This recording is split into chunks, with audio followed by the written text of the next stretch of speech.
Hello, I'm Dr. Alveda King, Director of African American Outreach with Priest for Life. This is being recorded in 2014, the day after a wow election.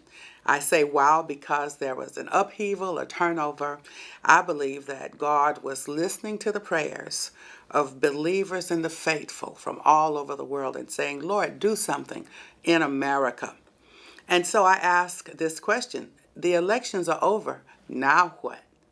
I say this is time now to roll up our sleeves and to continue to pray and hear the voice of the Lord, crying out for those who cannot cry for themselves.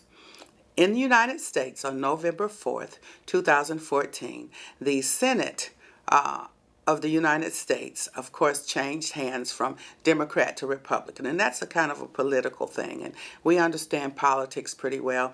The Republican Party also held on to the House.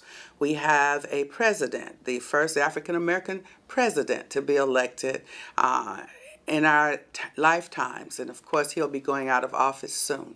So that was a startling series of events. And yet that was just human elections, human politics.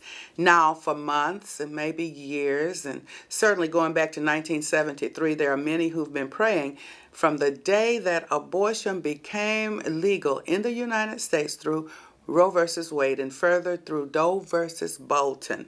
There have been so many prayers. Father, end the scourge of abortion.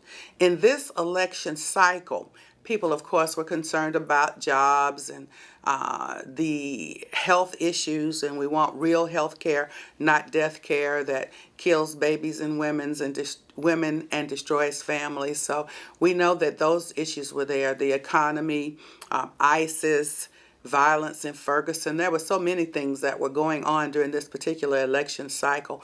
But there were those of us who prayed beyond human understanding, just crying out to God, Father, change our hearts, change our nation. So that brings us back to the question. The 2014 elections are over. Now what? Well, in 2016, there will be more elections. And of course, we need to keep praying. Don't ever abandon prayer.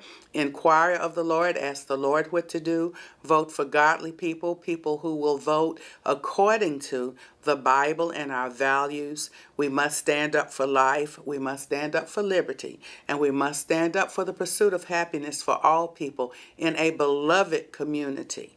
So I ask you now, the 2014 elections are over. Now what? Let's roll up our sleeves. Let's fall on our knees. Let's continue to seek the Lord, and we'll be standing for life.